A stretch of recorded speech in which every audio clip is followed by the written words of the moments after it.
सच्चा प्यार क्यों ना मिले कन्हैया, वो जब मिले तार से तार क्यों ना मिले कन्हैया, क्यों ना मिले कन्हैया, क्यों ना मिले कन्हैया, क्यों ना मिले कन्हैया, क्यों ना मिले कन्हैया, जब होवे सच्चा प्यार क्यों ना मिले कन्हैया, जब होवे सच्चा प्यार क्यों ना मिले कन्हैया, क्यों ना मिले कन्हैया, क्यों ना मिले कन्हैया, क्यों ना मिले कन्हैया, क्यों ना मिले कन्हैया, जब होवे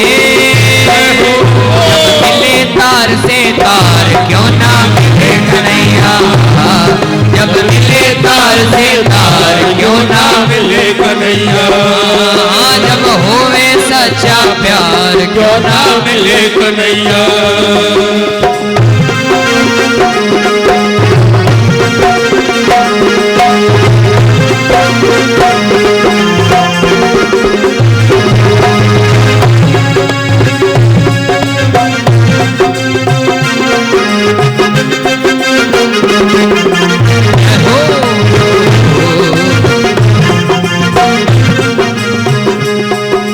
चंचल मन को तू समझा ले, चंचल मन को तू समझा ले, हरि चरणों में प्रीत लगा ले, हरि चरणों में प्रीत लगा ले, हरि चरणों में प्रीत लगा ले, हरि चरणों में प्रीत लगा ले, चंचल मन को तू समझा ले, चंचल मन को तू समझा ले, हरि चरणों में प्रीत लगा ले, हरि चरणों में प्रीत लगा ले, हरि चरणों में प्रीत लगा ले, हरि चरणों में प्रीत लगा ले,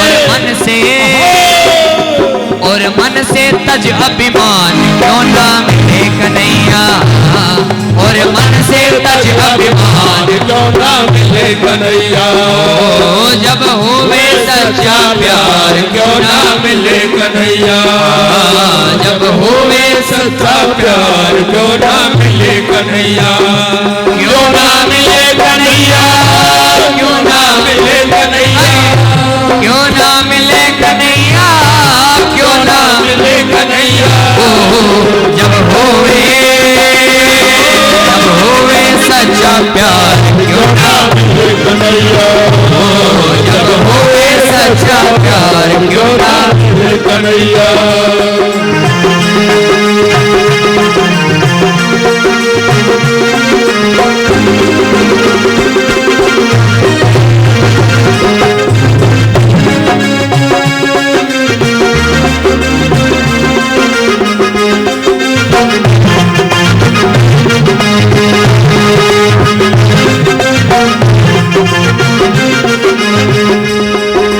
पिता ने जब प्रहलाद सताया, पिता ने जब प्रहलाद सताया, अपने प्रभु का ध्यान लगाया, अपने प्रभु का ध्यान लगाया, अपने प्रभु का ध्यान लगाया, अपने प्रभु का ध्यान लगाया, पिता ने जब प्रहलाद सताया, पिता ने जब प्रहलाद सताया, अपने प्रभु का ध्यान लगाया, अपने प्रभु का ध्यान लगाया, अपने प्रभु का ध्यान लगाया, अपने प्रभु का ध्यान लगाया, प्रभु लिया नरसिंह अवतार क्यों ना मिले कन्हैया, प्रभु लिया नरसिंह अवतार क्यों ना मिले कन्हैया, वो जब होवे सच्चा प्यार क्यों ना मिले कन्हैया, जब होवे सच्चा प्यार क्यों ना मिले कन्हैया, क्यों ना मिले कन्हैया, क्यों ना मिले कन्हैया, क्यों ना मिले कन्हैया, क्यों ना मिले कन्हैया, जब मिले तार से तार क्यों ना मिले कन्हैया, जब मिले तार से तार क्यों ना मिले कन्हैया।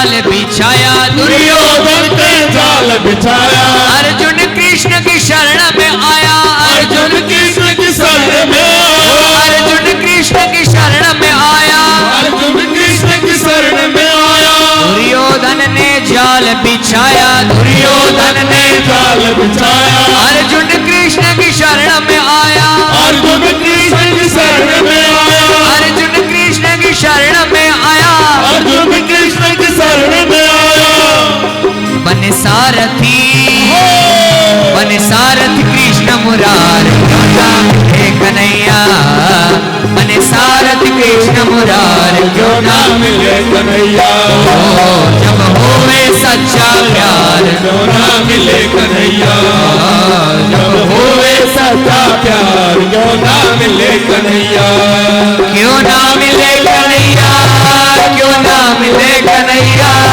क्यों ना मिले कन्हैया, क्यों ना मिले कन्हैया, जब मिले तार से तार, क्यों ना मिले कन्हैया, जब मिले तार से तार, क्यों ना मिले कन्हैया,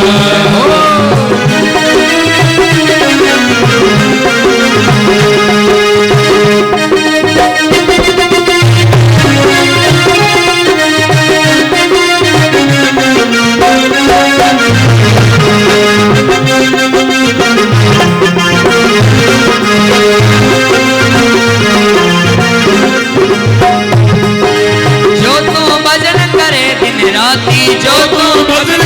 दिन राती, श्याम सुंदर बन जाए साथी, श्याम सुंदर बन जाए साथी, श्याम सुंदर बन जाए साथी, श्याम सुंदर बन जाए साथी, जो तू भजन करे दिन राती, जो तू भजन करे दिन राती, श्याम सुंदर बन जाए साथी, श्याम सुंदर बन जाए साथी, श्याम सुंदर बन जाए साथी, श्याम सुंदर बन जाए साथी, तू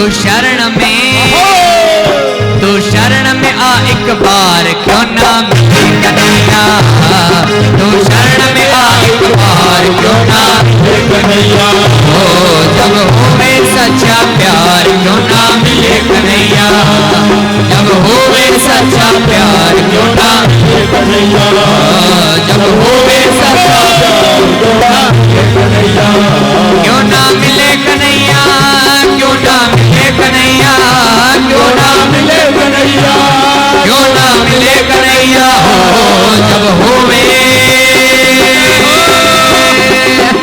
जब होवे सच्चा प्यार, क्यों ना मिले कन्हैया, जब होवे सच्चा प्यार, क्यों ना मिले कन्हैया, हो जब होवे सच्चा प्यार, क्यों ना मिले कन्हैया, जब होवे सच्चा प्यार, क्यों ना हो जब होवे सच्चा प्यार, क्यों ना मिले कन्हैया, जब होवे सच्चा प्यार मिले कन्हैया।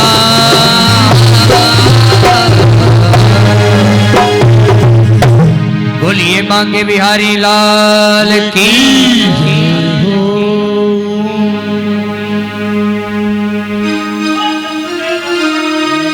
जय हो। जब होवे सच्चा प्यार, क्यों ना मिले कन्हैया, मिले कन्हैया, क्यों नहीं मिले, जरूर मिलेंगे, लेकिन उसके लिए महाराज वो सूझ वाली आंख चाहिए, वो भाव चाहिए, वो प्रेम चाहिए। भगवान के प्रति जब तक हमारा कोई संबंध नहीं जुड़ेगा ना, तब तक भगवान नहीं मिलेगा। कोई ना कोई तो संबंध बनाना पड़ेगा महाराज। चाहे भगवान को आप स्वामी बना लीजिए, चाहे भगवान को आप पति, कई भाव होते हैं महाराज। किसी ने भगवान को पुत्र बनाया तो भगवान उनके यहाँ पुत्र बनकर गए। जो भी आप भगवान से नाता जोड़ोगे ना, भगवान उस नाते को जरूर निभाएंगे। अब महाराज नामदेव जी ने जब ये भगवान की लीला देखी तो नामदेव जी के मन में भक्ति और बढ़ जाती है, विश्वास और बढ़ जाता है।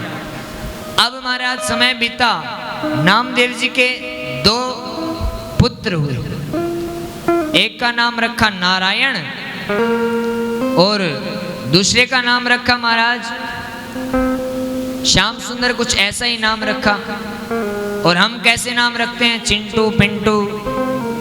बुलाओ लड़के को आता है भागकर कुत्ता। तो नामदेव जी ने बड़े ही सुंदर नाम रखे, नारायण। जब भी नाम लेकर पुकारें तो भगवान का नाम भी लिया जाए और पुत्र भी आ जाए। तो इसीलिए गुरुदेव कहते हैं कि सोच समझकर हमें नाम रखने चाहिए। बुलाते हैं बच्चे को, आते हैं कुत्ते भागकर, ये भी कोई नाम हुए। तो इसलिए प्रेमियों बंधुओं सोच समझकर नाम रखा कर, जिससे भगवान का भी सुमिरन हो जाए। एक पंथ दो काज। नामदेव जी के जैसे 2 पुत्र हुए तो अब लोग कहने लगे अब देखेंगे भाई कैसे भजन करता है। पहले तो चलो ठीक है, जैसे तैसे कर लिया, अब बालक हो गए, देखते हैं कैसे भजन करता है। लेकिन नामदेव जी तो वही नाम सुमरन में जुटे रहते। नामदेव जी के 2 प्रधान शिष्य हुए महाराज, एक जनाबाई जी, एक चोखा मेला जी। ये भी अपने गुरुदेव की तरफ बड़े नामनिष्ठ। कैसे नामनिष्ठ? जनाबाई जी ने इतना नाम जप किया, इतना किया कि कबीर जी महाराज खुद देखने के लिए आए उनको। कबीर जी कि देखें भाई भक्त का दर्शन करें कैसी भक्ता है। तो कबीर जी जब आए तो जनाबाई जी की लड़ाई हो रही थी एक महिला के साथ। किस विषय पर? गोबर के जो उकले होते ना उनके ऊपर। वो महिला कहे कि ये मेरे हैं, जनाबाई जी कह रही कि ये मेरे हैं। अब कबीर जी आए, देखा अरे ये कैसी भक्ता है, इन उकलों पर ही झगड़ा हो रहा है, ये कैसी नामनिष्ठ हो सकती है। कबीर जी पहुंचे, हाँ जी क्या बात है। जनाबाई जी ने उन्होंने बताया कि जी ये कह रहे कि मेरे, और मैं कह रही हूँ मेरे। तो कबीर जी जनाबाई जी से कहने लगे कि आपके उकलों की पहचान क्या है, आप इतने श्योर कैसे हो, आपको इतना यकीन कैसे है कि ये आपके ही उकले हैं। तो जनाबाई जी कहने लगे कि महात्मा जी मेरे उकलों के अंदर से विट्ठल की आवाज आएगी, भगवान के नाम की आवाज आएगी, विट्ठल विट्ठल विट्ठल विट्ठल। कबीर जी ने कहा अच्छा ऐसा। और जैसे ही कबीर जी ने वो उकले कान के लगाए तो प्रेमियों उसके अंदर से भगवान के नाम की आवाज आ रही थी, विट्ठल विट्ठल विट्ठल विट्ठल। अब कबीर जी को बड़ा आश्चर्य हुआ, वाक्य में ये तो भक्ता है, परम भागवत। और ऐसे ही इनके दूसरे शिष्य थे महाराज चोखा मेला जी। चोखा मेला जी एक दिन काम पर गए हुए थे, एक काफी सारे मजदूर थे, एक विशाल दीवार बना रहे थे, दीवार। तो हुआ क्या बंधुओं, वो दीवार ढह जाती है, जो मजदूर कार्य कर रहे थे उन्हीं के ऊपर गिर जाती है। तो अब उनकी जो पत्नी थी, अब इतनी विशाल दीवार किसी के ऊपर गिरेगी तो समझो क्या बचेगा, कुछ नहीं। जितने भी व्यक्ति थे पहचान में नहीं आ रहे कि कौन किसका है, क्या किसका है।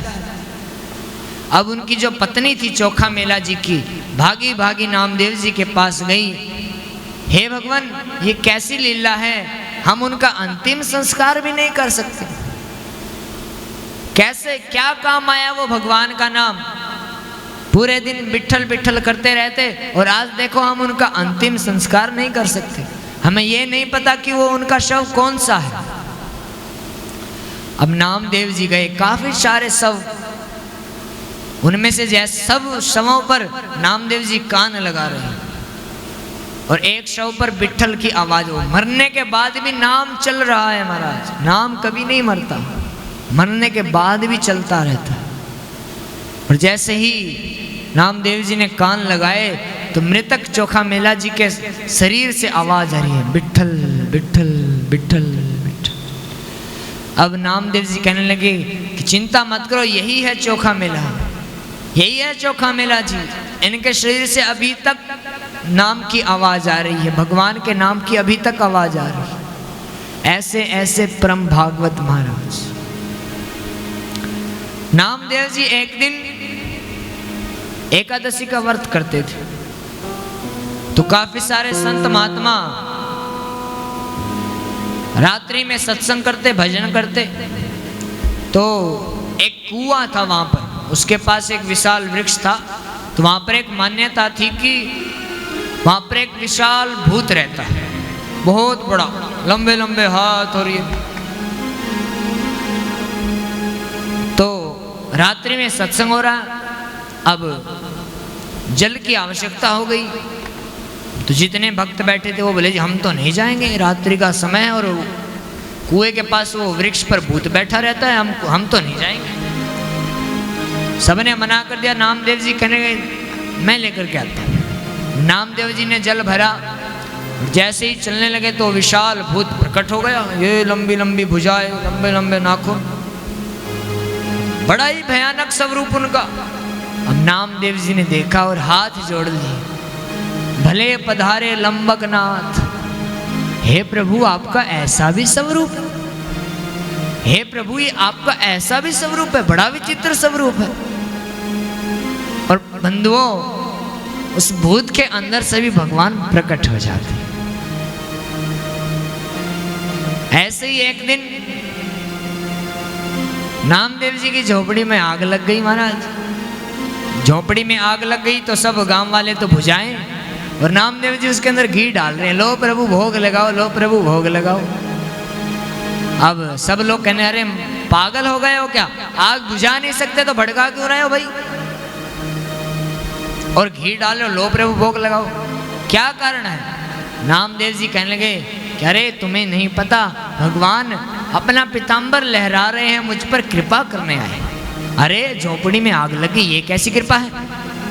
नामदेव जी कहने लगे कि अरे जब मैं भजन करता था, सुमिरन करता था, तो इस झोपड़ी की चिंता लगी रहती थी, और आज इस चिंता को भी प्रभु ने नष्ट कर दिया। अब सब गांव वाले चले गए। अरे छोड़ो भाई, सुबह देखते हैं क्या होता है। रात्रि में नामदेव जी एक वृक्ष के नीचे बैठकर नाम जप कर रहे हैं, सुमिरन कर रहे हैं। अब बोर हुई, सुबह हुई, गांव वाले आए, चलो देखते हैं भाई भक्त का क्या हाल चाल है। गांव वाले आए तो नामदेव जी को देखा वृक्ष के नीचे बैठे। गांव वाले कहने अरे ये तो होना ही था, झोपड़ी जल गई, वृक्ष के नीचे बैठेंगे अब तो, चलो जाकर झोपड़ी देखते हैं, अब तक तो जलकर राख हो गई होगी। पहले झोपड़ी हाथों से ही बनाते थे। तब सब गांव वालों ने जाकर के देखा तो बंधुओं पहले से भी कहीं गुना अच्छी और विशाल एक नई झोपड़ी तैयार है उसी जगह पर।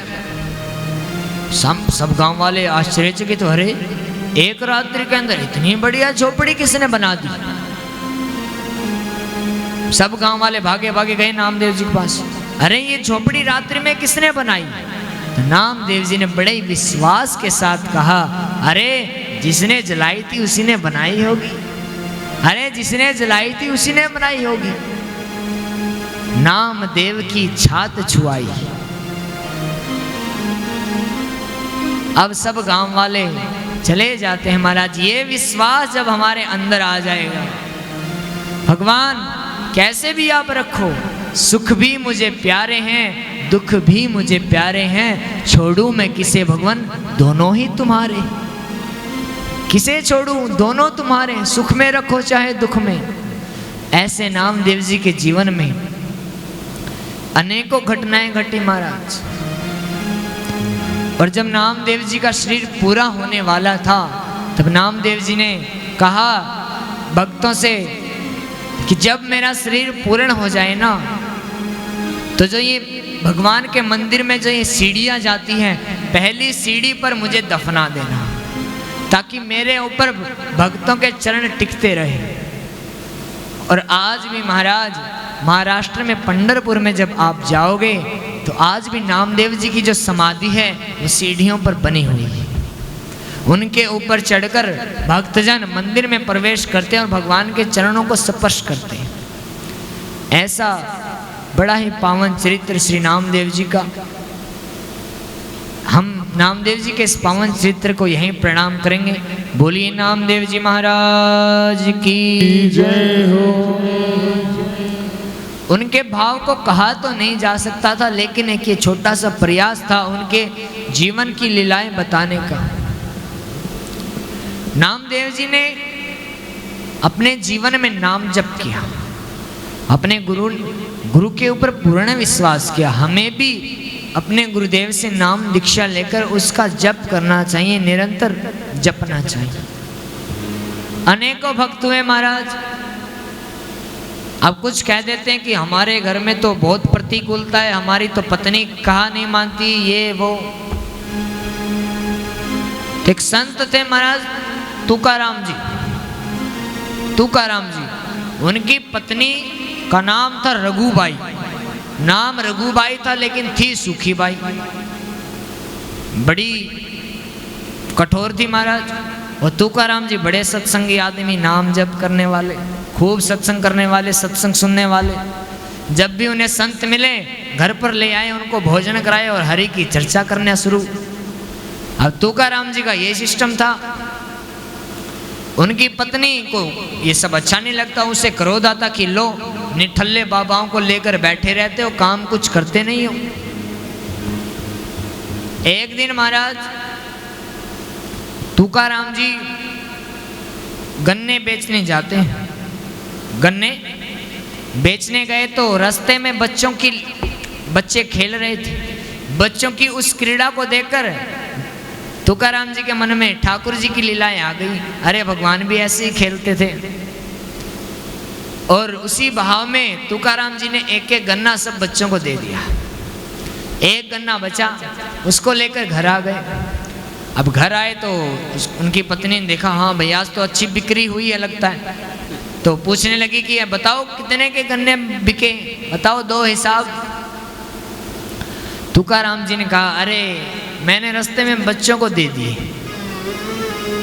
अब उसकी पत्नी को इतना क्रोध आया, वो हाथ से गन्ना छीना और एक जोर से कमर पर मारा और गन्ने के दो भाग हो गए। अब तुकाराम जी कहने लगे, अरे ये बड़ी कृपा हुई। अरे एक गन्ना खाने वाले दो, जो परिश्रम मुझे करना पड़ता वो तुमने कर दिया। अब आधा तुम खाओ आधा मैं खाता। इतना संतोष महाराज। अब और देखिए, एक दिन संत महात्मा को ले आए तुकाराम जी अपने घर पर, सत्संग करें खूब।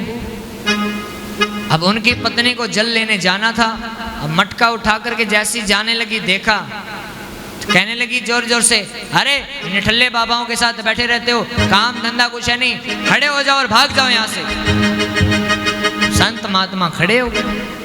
अब तुकाराम जी कहने लगे, अरे बैठ जाओ महाराज, इसकी आदत, ये आदत इसकी ऐसी है, आप क्यों बुरा मानते हो, बैठो हरि की चर्चा करते। उसकी पत्नी चली जाती है, तुकाराम जी की पत्नी उनकी चली जाती है। अब पानी लेकर वापस आई तो अब तक सत्संग चल रहा है उनका, तो संत महात्मा वहीं। अब तो उनका गुस्सा सातवें आसमान पर पहुंच गया। अरे इतना कहने के बाद भी नहीं गए, वो जो पानी का मटका था वो तुकाराम जी के सिर पर दे मारा। अब संत महात्मा सब खड़े होकर भाग गए महाराज। तुकाराम जी कहने लगे, अरे कौन कहता है जो गरजते हैं वो बरसते नहीं। अरे ये तो गरजती भी है और बरसती भी है, ये तो गरजती भी है और बरसती भी है। इतना संतोष भक्त के जीवन में। और हमारे जीवन में तो थोड़ा सा भी ऊपर नीचे, अरे लो भाई कैसे भगवान है, ये नहीं हुआ, ये नहीं हुआ। कल भी निवेदन किया था, भगवान से चाहना प्रेम नहीं है, भगवान को चाहना प्रेम है। ऐसे ऐसे भक्त हुए महाराज। तो पहले निवेदन किया जैसे कि भगवान के साथ कोई ना कोई संबंध जोड़िए। पटना की एक माताजी थी महाराज, ध्यान से सुनिएगा। पटना की एक माताजी थी, उनका परिवार में और कोई नहीं था, वो अकेली थी। तो उनके यहाँ पर संत महापुरुष आए, तो माताजी ने बड़ा अच्छा उनका स्वागत किया, सेवा की। संत बड़े प्रसन्न हुए और संत जब जाने लगे तो कहने लगे कि मांगो माँ, तुम्हें क्या चाहिए। अब जैसे कल भी निवेदन किया था ना कि हरि रीझे तो मुक्ति दे और हरिजन हरि ही दे। अब माँ कहने लगी कि भगवान वैसे तो कोई चीज की कमी नहीं है, लेकिन जीवन में जीने का कोई सहारा नहीं, मेरा कोई सहारा नहीं, मैं किसके सहारे जीऊं। तो संत कहने लगे जिसका कोई नहीं होता उसके भगवान होते हैं, उसके गोविंद होते हैं। और अपने थैले में से एक लड्डू गोपाल जी निकाले, भगवान का एक विग्रह, एक मूर्ति निकाल के मैया को दे दी कि लो मैया आज ये तुम्हारा बालक है। मैया बड़ी प्रसन्न हुई, अच्छा आज से मेरा बालक है तो इसका नाम भी रख दीजिए महाराज। अब संतों ने नाम रख दिया बाल मुकुंद। अब संत महापुरुष वहां से चले गए। अब मैया को तो मानो जीने का सहारा मिल गया। अब तो पूरे दिन बाल मुकुंद को नहलाए, उसे खिलाए, उसे पिलाए, बड़े भाव के साथ समय चल रहा है उनका। अब एक दिन महाराज गांव में हल्ला मच गया, आहू आया, आहू आया, आहू आया, जो छोटे छोटे बच्चों को उठा ले जाता है। जैसे ही सुना छोटे बच्चों को उठा ले जाता, खिड़की दरवाजे सब बंद करके मैया बैठी है, अरे कहीं मेरे इस छोटे बालक को ना ले जाए। अब तो पूरे दिन अपने सीने से लगाकर अपने पास सुलाए भगवान को। एक दिन प्रेमियों रात्रि के समय बाल मुकुंद को अपने पास सुलाकर मैया लेटी हुई और अचानक रात्रि में हल्ला मच गया, फिर आहू आ गया, आहू आ गया, आहू आ गया। अब जैसे ही सुना तो मैया हड़बड़ाहट में उठी और उस हड़बड़ाहट में जो उनके बालक जो था बाल मुकुंद जी जो थे वो नीचे गिर गए। जैसे ही उठी, अरे मेरा बालक कहाँ गया, मेरा बाल मुकुंद कहाँ गया। आसपास देख रही है, कुछ भी नहीं, क्योंकि वो तो नीचे गिर गए। अब तो रोने लगी, चिल्लाने लगी, अरे मेरा एक ही बालक था उसे ले गया। रो रही है, विरह वेदना इतनी हो गई महाराज कि प्राण कंठ में आ गए। और ऐसा भाव देखकर भगवान चतुर्भुजनाथ प्रकट हो गए। मैया मैं हूं तुम्हारा बाल मुकुंद, मैं आ गया मैया। मैया बड़ी भोली भाली कहने लगी, भगवान आप तो मेरे बाल मुकुंद नहीं हो, अरे मेरे बालक के तो 2 छोटे छोटे हाथ, आपके तो 4 हाथ। और भक्त के उस भाव के लिए भगवान छोटे से वही बाल मुकुंद बनकर मैया की गोद में बैठ जाते। भगवान के साथ कोई ना कोई संबंध जोड़ना पड़ेगा। जैसे उस माता जी ने अपने भगवान के प्रति वात्सल्य भाव रखा, जैसे कर्माबाई जी ने भगवान को अपना बालक समझा, ऐसे ही हमें भगवान के साथ कोई ना कोई संबंध जोड़ना पड़ेगा। और जब हम भगवान के साथ कोई संबंध बनाएंगे तो भगवान उसे जरूर निभाएंगे। प्रेम के बंधन में मोहन बंध गए और प्रेमियों ने जो बनाया वही बन गए। प्रेमियों ने जो बनाया, किसी ने भाई बनाया तो भाई बन गए, किसी ने पति बनाया पति बन गए, किसी ने अपना पुत्र बनाया तो पुत्र बन गए। जिसने जिस भाव से भगवान को भजा उसने उसी भाव से भगवान को पाया। जैसी रही भावना जैसी, प्रभु मूरत देखी तिन तैसी। जैसी हम भगवान के प्रति अपनी भावना रखेंगे, भगवान की मूरत हमें उसी रूप में दिखेगी। प्रेमियों ने जो बनाया बन गए, प्रेम के बंधन में मोहन बंध गए। आइए, बड़ा ही सुंदर भाव है।